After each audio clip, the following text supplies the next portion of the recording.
warahmatullahi wabarakatuh. Perkenalkan, nama saya Putri Kamalita Rosyada sebagai Duta Baca Perpustakaan Ki Hajar Dewantara, SMA Negeri 4 Pangkal.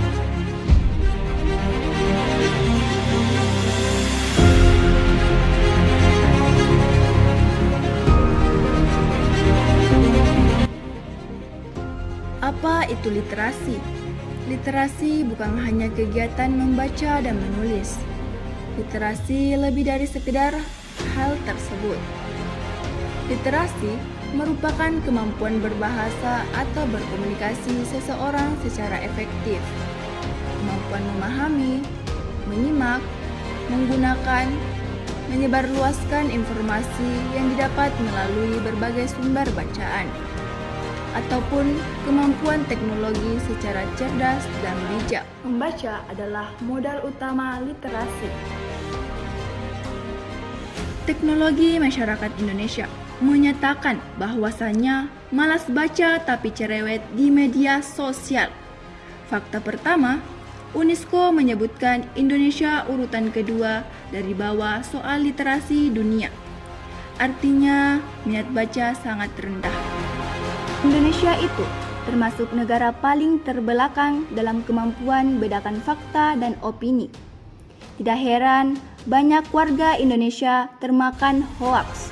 Berdasarkan survei yang dilakukan Program for International Student Association yang dirilis oleh Organization for Economic Corporate and Development pada tahun 2019, Indonesia menempati peringkat ke-62 dari 70 negara, atau merupakan 10 negara terbawah yang memiliki tingkat literasi rendah.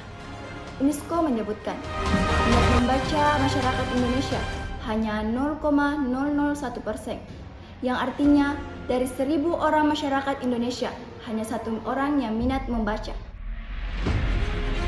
Adapun hasil riset World Most Literate Nation Rank yang dilakukan Central Connection State University pada Maret 2016 Dinyatakan menjadi peringkat ke-60 dari 61 negara soal minat membaca.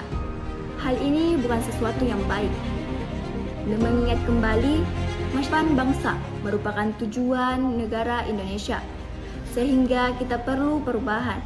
Kita bisa melakukan perubahan tersebut melalui hal-hal kecil, mulai dari diri kita sendiri dan memulainya di lingkungan sekitar kita.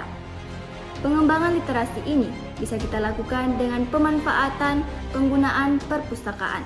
Sebagai seorang pelajar, kita bisa melakukan pemanfaatan penggunaan perpustakaan sekolah. Perpustakaan Ki Hajar Dewantara hadir sebagai fasilitator pemanfaatan literasi dan memiliki peranan serta tanggung jawab untuk menyediakan dan senantiasa meningkatkan kualitas, serta menyediakan berbagai ragam informasi. Sumber informasi yang dapat kita akses yang terdapat di Perpustakaan Ki Hajar Dewantara ini, yang itu mulai dari koleksi cetak, perpustakaan digital yang dapat kita akses melalui ruang digital perpustakaan untuk mengakses e-book, manajemen referensi dan sitasi, serta sumber lainnya. Banyak koleksi yang berupa media belajar dan bahan bacaan yang disediakan Perpustakaan Ki Hajar Dewantara menjadi modal peningkatan budaya literasi. Adapun buku yang disediakan sesuai dengan minat dan kebutuhan belajar. Perpustakaan Ki Hajar Dewantara ini memiliki 2 ruangan, tiap ruangan memiliki konten dan zonanya masing-masing. Beberapa di antaranya terdapat ruang baca koleksi umum, koleksi khusus, hingga ruang informasi dan pelayanan. Seperti yang sudah disebutkan sebelumnya, Perpustakaan Ki Hajar Dewantara dapat diakses secara digital sehingga tidak ada lagi alasan untuk kita bermalas-malasan melakukan kegiatan literasi. Sehingga kita bisa melakukan kegiatan literasi dimanapun dan kapanpun. Dengan itu, mari kita tingkatkan budaya literasi dimulai dengan langkah kecil melalui pemanfaatan penggunaan perpustakaan dimulai dari diri sendiri dan lingkungan sekitar kita.